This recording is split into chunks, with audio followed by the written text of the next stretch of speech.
release, so you can take a look at the synopsis of each of the incidents. But what we're going to focus on in our remarks today is the action items that are more at the end of the report. So the goal wasn't to rehash every single incident and debate it.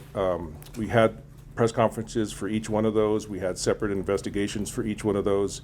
And as Chief will explain, we had this high-level group of deputy chiefs and others who went through all 18 incidents and came up with some ideas and some more recommendations as to what APD could do about it.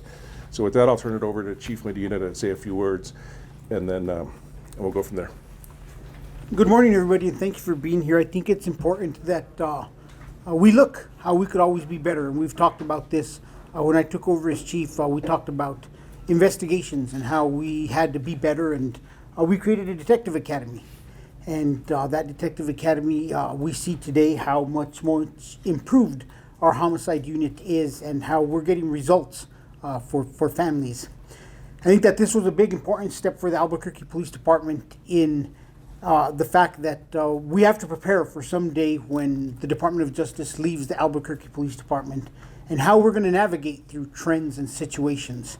The process has brought us a force review board, which looks at each case individually, but the Albuquerque Police Department took this a step above what was required from our settlement agreement, and we looked at the cases and the trending as a whole. This was nothing that was brought by anybody other than the police department looking to see how we could do things better and how we could ensure that we're always staying in the forefront and we never get to a point where we were in the past. This is about continuing to improve and to see how we could do things better, how we could add technology, how we could add equipment, how we could train better. And we had a group sit down over several sessions, look at these incidents, and we've already made some changes that we've talked about. We revamped our use of force policy. I think that was a big key. There are other things that we've looked at in terms of our training and little things that have been implemented over the past 2 years that also will lead to some of the things that we see. So there are some things that have already been covered, but this is our commitment to, number one, be transparent and explain to the community where we're at in this process, and also to build that confidence that when we do have trends occur, that we'll always be proactive and look to see how we can make changes. So with that, I'm going to turn it over to Deputy Chief Lowe, who's going to explain the process and what they've come out with and where we want to look at in the future to hopefully work on reducing outcomes of officer-involved shootings and make ourselves a better, stronger department. Thank you. Good morning. Again, I'm Deputy Chief Corey Lowe. I'm over the Accountability Bureau. And so I want to go ahead and explain a little bit of the review that we did for the 2022 18 officer-involved shootings. Some of the after-action items that we're going to consider, and keep in mind, we really want to focus on doing full evaluations to make sure that we don't have any unintended consequences by these decisions. So one of them is we want to increase training on hands-on or empty-handed techniques. We already train on these. These are the ones that we just want to do a little bit more frequently.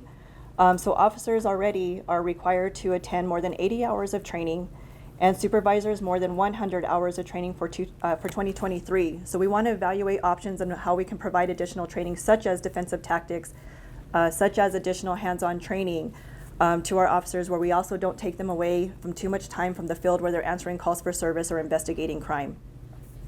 The second one is increased consideration of less lethal munitions. We did identify a few cases that where less lethal may have been used prior to the officer-involved shooting. That does not say that that would have remedied or avoided the officer-involved shooting overall. However, we wanted to put that into consideration. So we did identify this prior to this group conducting its review, and we started doing our revision of our use of force policy last year. It was a complete overhaul, and we focused on areas such as passive and active resistance and totality of circumstances, along as when they can use less lethal munition, making it more consistent. These revisions were published in January of 2023, and we are going to be training those starting in April, and they'll be going to 20 hours of classroom time and 20 hours of reality-based training. And in those reality-based training, we're using some of what we learned from this overview to be able to include in our scenarios, such as weapon identification, threat identification, and transitioning weapons, including transitioning from handgun to less lethal, or vice versa, or transitioning to no weapon at all, depending on the individual's actions. Another aspect that we're added is increased supervision. In several of the officer-involved shootings, there was critical situations that could have required or benefited from a supervisor on scene.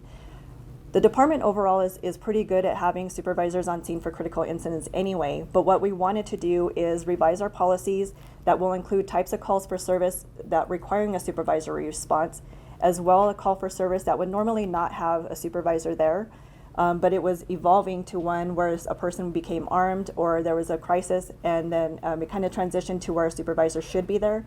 And it's going to work in tandem that officers, supervisors will be listening on the air, in addition to our communications where we receive dispatch between the two of them, trying to help each other out to make sure that we have the proper supervisory response. An additional part in there is continued mentorship. A significant number of officers involved in the shootings had 6 years or less. This is not a surprise, given that a vast majority of our younger officers work in Field Services Bureau, and they also work the night shift. But what we did want to do is, and so just keep in mind that each of these officers do attend the academy, and we have a very lengthy field training process, but we wanted to take that a step further and start guiding them with the benefit of experienced officers.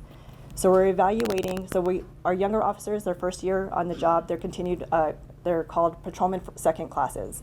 And we want to make sure that they're not sent to the calls together. So 2 P2Cs is what they're called together. We want to take a look and see if we can add an experienced officer with them to kind of help with the decision making and growth as they move through their career. And we already do limit the number of P2Cs bidding in the same unit every year. The next one is additional equipment for officers. There's 2 components that we came up with this one. One of them is the ballistic shield, and the other one is magnifying optics on rifles. There's 2 benefits there's a benefit to each one of these. The shield, when we have a critical incident, that can protect officers as they're trying to maneuver, depending on where they're at in the call for service, when someone is armed or actively shooting. And the second one is ballistic optics on the rifles, and this is for long distance, to keep our officers from closing distance and where they can remain behind cover, so they can have a better opportunity to see what the person is armed with. So from a long distance, they can able to see if it's a firearm, if it's another type of weapon, or no weapon at all. Clearing scenes is our next one. We had at least one incident where the primary suspect was already taken into custody, but we remained on scene because there was other people still in the house. And this is a big one that we really need to evaluate closely. We want to make sure that we're measuring what the legal aspect of it is and the need to get into that house. A lot of times we do need to get in there for evidentiary value for the criminal investigation. So we're really taking a look at how we're going to do this. The working group has been working significantly over the last couple months on this one to determine the best course of action when this kind of incident occurs. And lastly is wound care. We did identify that there was a couple of issues where our officers really did need to render aid sooner than they did or at all. And so we wanted to make sure that we emphasize that during training. We do include that in academy training overall, and we will emphasize that in this 2023 use of force training that they are to render aid based off of the training that they receive. So in conclusion, those are the 7 considerations that we are looking at, and we will continue to do this every 6 months, looking at the previous 6 months of officer-involved shootings. And I will defer to Chief Medina for any follow-up comments. And I think it's important that we recognize that this was to help improve the department. This wasn't about us re-looking and redisciplining officers. This wasn't about us placing blame on officers. This was about looking at us as an organization and seeing how we could be a much better organization and how we could have better outcomes. I think that it's also key for us to start developing these processes as we hope and work hard to get out of our consent decree with the Department of Justice and move forward. And the Albuquerque Police Department is going to have to figure stuff out on its own when DOJ leaves. And it's going to be a community expectation. And this is one of the first major steps we've done in making sure that we have a system in place that we're taking into consideration post a DOJ in Albuquerque and how we want to function as a police department. And with that, Gilbert, we'll take any questions. We'll run out the door. I've got a question. There was the March 1st report where the external investigation, I think, had different findings than the internal affairs. Can you just explain, like, maybe how there could be, two different findings in situations like that, or like why the external affairs investigation found? We have Zach Cottrell here, who oversees forced investigations, and he's greatly involved in the process, and we're going to let him give this the full response it needs, because he's probably the best one equipped to answer this. So, Zach?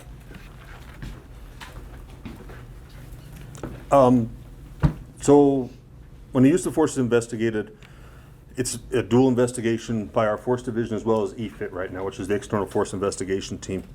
When it goes to the last review period, it is reviewed by the commander in force division, along with EFIT's executive team as well.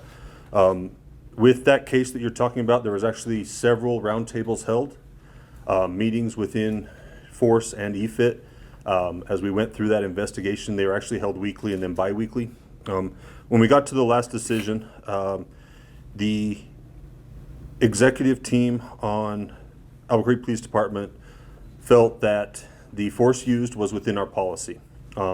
Obviously, EFIT disagreed. They submitted a letter. That letter gets filed with the court.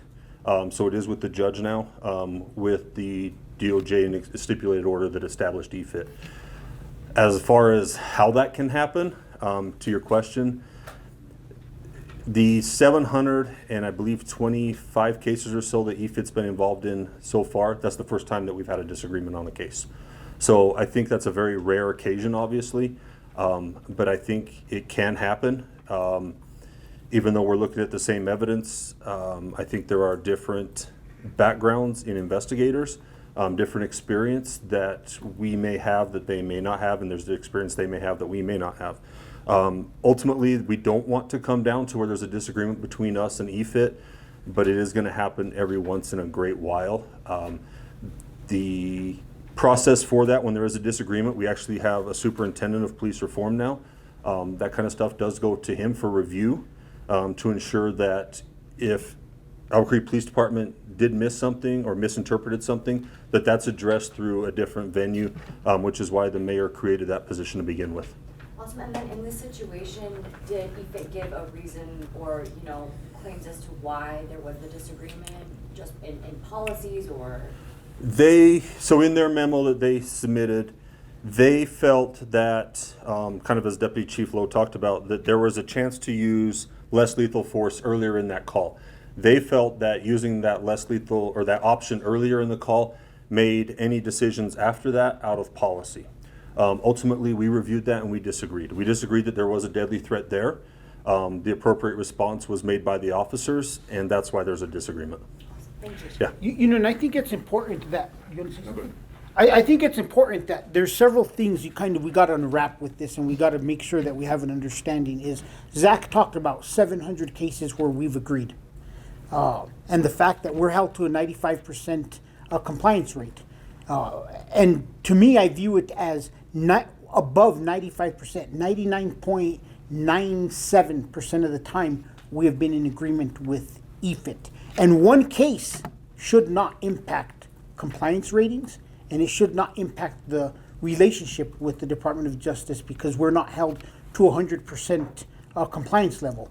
I think it's important for us to recognize that. Number two, there is always an inherited danger when you have dual investigations. This is not the first time we see a disagreement when there's dual investigations. We have seen this over time when we had dual investigations with the CPOA in the past.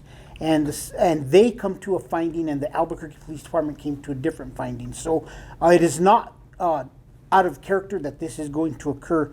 And I think it's important that we talk about also the fact that this wasn't based off of the officers use of force at the moment, it's based off of use of force prior, and that we shouldn't have got there. And I think there's a difference, and we have to take into account that, are we saying this is excessive force, which we're very concerned about at the moment it's happening, or are they saying that we allowed actions to continue? And I think those are just real distinct things that we need to be well aware of and take into consideration when we look at that disagreement. Let me just add, we do have our lawyers, city lawyers are working with the IPRA unit to determine that memo and other investigative documents, what can be released. So as soon as that's done, we'll release that information. The other thing too is the deadly force and all of those. I just want to remind everyone, we had a use of force demonstration last week that DC Low led with our training academy. So, as we pointed out at that thing, some of you guys were there. The vast majority use of force is only used, one, maybe sometimes more, sometimes less than 1% of the time. Deadly force is much less than that. So just keep all of that in mind as well.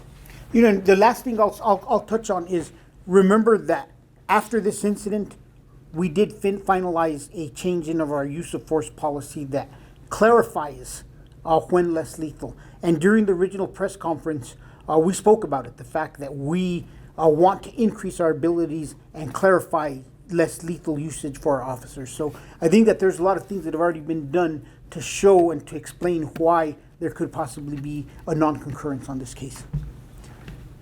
Yes, sir. The CPOA coming and going in disarray, how can the city of Albuquerque citizens and people get sort of answers with cases like this, or if they feel like they've been have use of force on them and there's not really an outside entity to review that? I think that's a great question, and I think we got to remember that we are still being monitored, and whatever product we have will still go to the Department of Justice as a whole, and that their monitoring team is looking at these to see what a finding is on how APD has handled a situation. And I know that there has been some questions reference CPOA, and I think it's important that the citizens of Albuquerque recognize that the Albuquerque Police Department does not control the CPOA, and that it'd be inappropriate for me to comment on the functions of the CPOA, and I think that's something that needs to be asked of City Council, because the CPOA is a function of the Albuquerque City Council. And I also recognize that we want to get out of this settlement agreement, and one of the things as we negotiate this going forward is, I think there does have to be a separation. I think the Albuquerque Police Department should answer for what it's responsible for, and other entities within the city should answer for what they're responsible for. And I would hate for the city of Albuquerque's police department to remain under a consent decree when it's met all the requirements, and an outside entity that we're not in control of is holding us up. Any other questions? I have a couple. Yes. Chief, so correct me if I'm wrong, these 7 considerations are all based on these 18 OISs from last Yes. year. I've been here 8 years at this point now, and in my 8 years here, we've never had a compilation year-end OIS presser. So why now? Am I right to assume because you're trying to plan out when this DOJ ends, what you want to have in place for the department? I think it's what we've learned. I think it's important for us to recognize that there have been lessons learned, and that we are consistently evolving as a police department. And part of that evolutionary process, and what we're learning through the Department of Justice, is that we always have to be, and this was said earlier as I was a deputy chief and the department didn't do it, but Dr. Ginger stated that we should always be looking to see how we could close the loop and how we could make sure that situations don't occur. And it was something, quite frankly, that was overlooked in a lot of ways, that this would be a beneficial thing for the Albuquerque Police Department to do. And we're not just going to do it on this. I think there are a lot of different ways that we should do this. I could think of a number of situations where we should be working to see how we correct problems and how we stop trends that are occurring. And one of the examples I'll use is, we continue to tighten ourselves and our accountability, and commanders review overtime. Every period of time over the course of a year, commanders are now receiving who their top overtime earners are, and we're looking. So there's a lot of different places that us reviewing our processes and seeing how we could improve our shortcomings or areas where we could do better. It should be taken into consideration. Can I add something on that? Yes. real quick? Sure. So the other thing with that is that there was public concern last year when we reached that level of OISs, and that we heard those concerns. It came up with the court on the consent decree. Some individuals expressed concerns about the sheer number. So even though we do all these thorough investigation of each incident, I think the chief and others decided that, you know, maybe we should take a look at all of them together and see if there's something else we could identify. So, you know, that was something that we took on. Chief decided to repeat this every 6 months so that we continued to approach it this way. You know, and homicide actually does this now also. That's another area. The homicide unit has peer reviews. They have review periods built into their cases. We've also seen it be successful there. So this is about taking a look in the mirror and seeing how we could be better. And then out of the trends in here, I know one big one was officers under 6 years of experience getting into OASs. What other main trends did you see? Corey, you want to probably the best one to talk about that? As far as officers, those were the main ones. We did experience 44% of those were individuals discharging a firearm at the time of the OIS at officers. I think that is one of the bigger ones that we're looking at, which is where the magnifying optics and the ballistic shield came from. Really, I mean, you'll see some in here, and I'm more than happy to answer any other like major questions that you have. I'm trying to see if there's a couple of others in here that kind of stuck out to me this morning as I started reviewing this again. Another one was the identification of individuals in crisis. I think there was an assumption that we really knew that most of them were in crisis and that we knew them. Where in fact 6 of them had individuals that were had a history of crisis intervention, but 3 of them were only known by officers. So that's a big difference of what the officers actually know at the time of the shooting or the time of the interaction. I think that one kind of sticks out because it's very common that we get asked how many did we have ECIT, which is our enhanced crisis intervention officers on scene, and we did have the majority of those calls for service did have an ECIT. So it's just kind of showing that we are deploying the proper personnel to these types of calls for service. You know, and I think one trend that when we talked about OISs last year and Gilbert gave the overview, I think Deputy Chief Lowe brings up a real important fact is, you know, I think it was somewhere near 80% of our officer-involved shootings, the individual that we were interacting with was armed with a firearm. And if you look back historically, it hasn't always been that way. And I think that, you know, the vast majority were armed also with a weapon in some way. And looking back historically as to why DOJ came here, that wasn't always the case. So I think that although we had an increase, we are seeing different behaviors and trends with the individuals that we're dealing with. And I think that's something that we need to consider as a community is like, how are we going to change this culture? We've seen an increase in homicides over the years. We've seen an increase in violence over in a lot of specific categories. While some of our numbers go down as a whole, we do see more individuals armed with firearms. We are having more interactions. And the one thing that is lacking from all this is all the successful stories of when our officers do a wonderful job, de-escalate a situation, and take an armed individual into custody. And sometimes that's overseen and it's not recognized. But our officers each day risk their lives, have encounters with armed individuals, and we have a fabulous outcome. But it's unfortunate that that's not always recognized, and that's not always what's going to grab the lead story in any media outlet. Then why not share that? Do you want to mention the award you're doing now? Yes, we do. We do recognize our officers for their work individually. Each month we created new categories, and one of them is the De-Escalation of the Month Award. And yeah, that's something we should take into consideration, and we should look to see how we could put out more information. There's times we share it, but there becomes a time when the amount of resources and the amount of time, and one of the things we have to improve on is the internal communication and making sure that we're getting these stories and we're putting them out also. but I hope that they're also grasped by the community and the media to showcase the great work that our officers do each and every day. Yes, Matt? Do you guys keep track of the time someone shoots at an officer and like isn't, like, cause I've read complaints where someone shoots at an officer and they get detained and, you know, don't get shot. Do you keep track of those metrics of like when someone either shoots at an officer or like shows some kind of lethal force towards an officer and like gets arrested, doesn't get shot, there isn't a OIS incident? You know, that's something we could greatly, number one, improve on, and number two, get out to the public. Because there is, I can think of auto theft cases in the near past, in the recent near past, where we've had individuals discharge their firearms and officers didn't discharge back. So, you know, we will take that back and we will look to see how we could capture this better and how we could bring these out to the community, these examples, and showcase the great work that's done. Chief, how does 18 OISs compare in 2022 to years past? It was a record. It was double what we typically saw in the past. And that, like Gilbert stated, that is a great community concern and why we're here today being as transparent as possible and looking to see how we could make changes that lower that.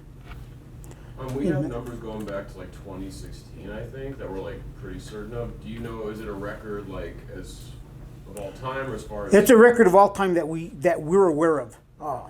You know, I don't know another time frame when it was more. Fatal too, like 10 fatal. Do you? I don't think fatal is a record, but we'd have to research that a little bit more. Is a record. 18 discharges of firearms is a record. Any other We're also questions? going to start posting those online, not just the list of all the OISs, but also the press releases that went with them, the DA letters that were produced, and then some of the cases where CPOA produced a letter. So if anyone wants to look them up and look up the context in the case, they could do that with case numbers.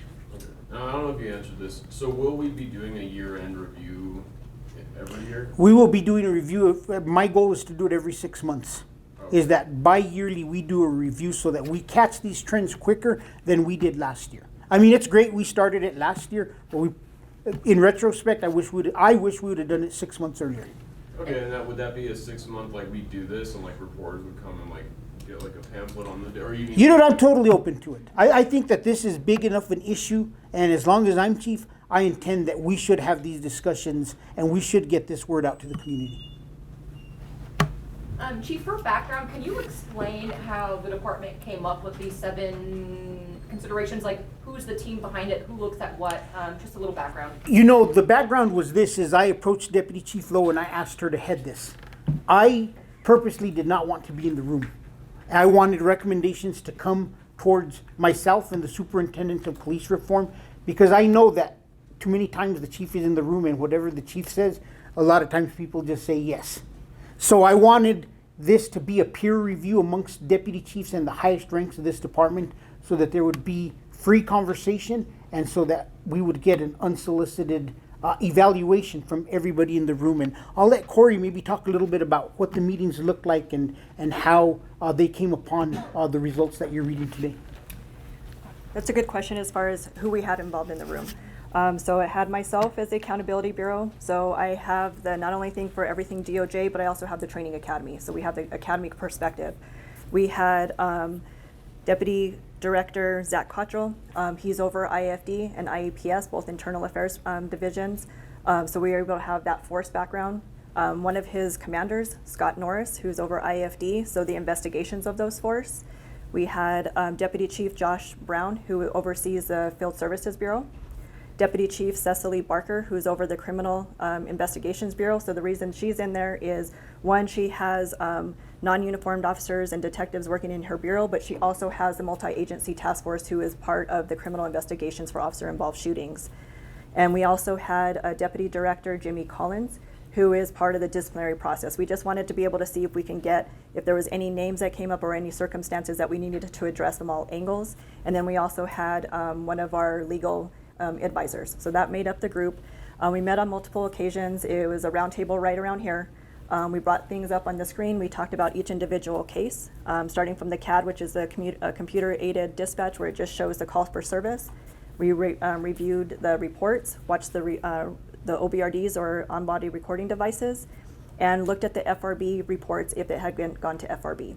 And we went case by case and we tried to figure out what was similar between all of them, what they had in common, and what trends that we saw from each of our individual aspects. And then we had to try to bring it down and say, okay, what exactly is important for this particular topic, and then also not to overextend ourselves and come up with like 15 things that just we weren't going to be able to handle over time. But these were the biggest priorities for this go round, and we had some other ancillary ones outside of it that just didn't really impact the officer-involved shooting itself, but I think that was important for the department as a whole. How many months did this take for you guys to come up with these considerations? 2 months. So January, about mid-January was our first one, and then we ended it obviously at the end of March. How often did you guys meet? We met in person 3 times, but we had a lot of discussions, kind of going through one another, just because I was heading it up, and when we started putting it together, there was just a couple of gaps in there, so there was a lot of telephonic conversations as well. I want to talk too, the other part of it too is the chief's been to pretty much every scene.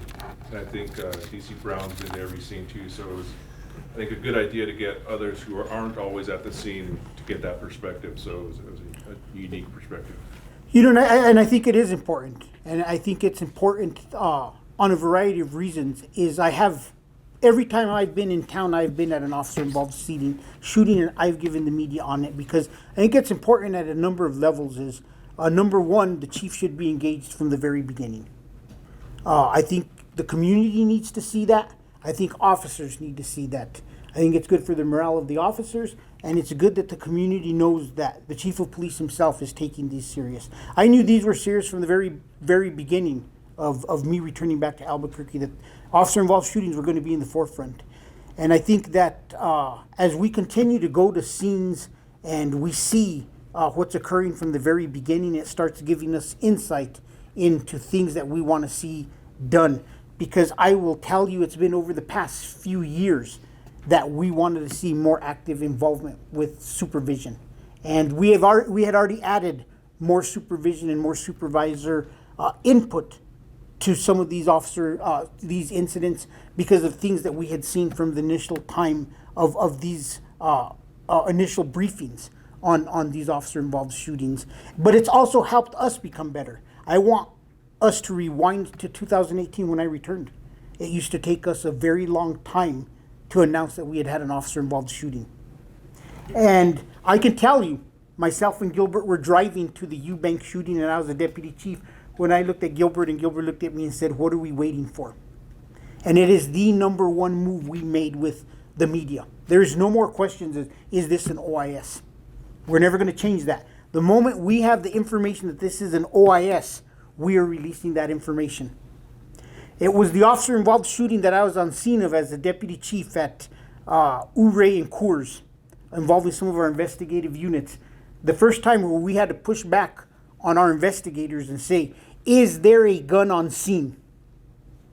And that's when we started releasing information. And you go back and you look, that is the first time we released information. So being there is key to leadership in us being able to evolve and to be more transparent with the community. Because we had to fight tradition and what was the way we've always done it with some of our own people at the time, to get to the point where we've evolved today with officer-involved shootings. And I thank Gilbert. He's been at every single officer-involved shooting. It's not like me and Josh are the two that show up. Deputy Chief Barker shows up. The duty chiefs usually show up. So I think it's important that leadership be out there, and that it's for a variety of reasons, from community to officers, and how we manage the police department. And Chief, how long have you been in law enforcement for? 1995. Since 1995. Yes. How many OASs have you been involved in?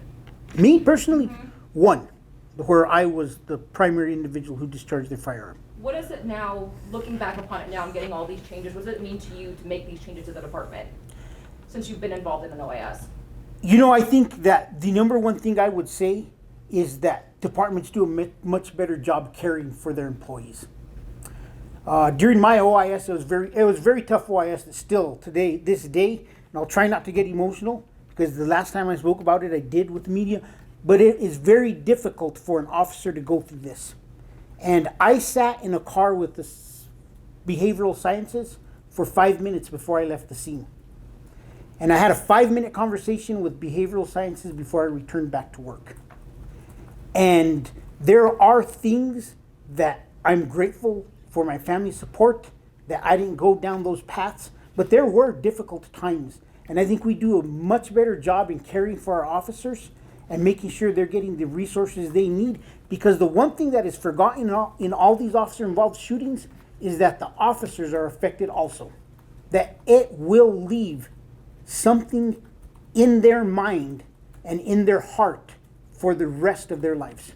And I think that's the one thing we've done better as a department is care for our officers and recognize that this is a life-changing event for them also.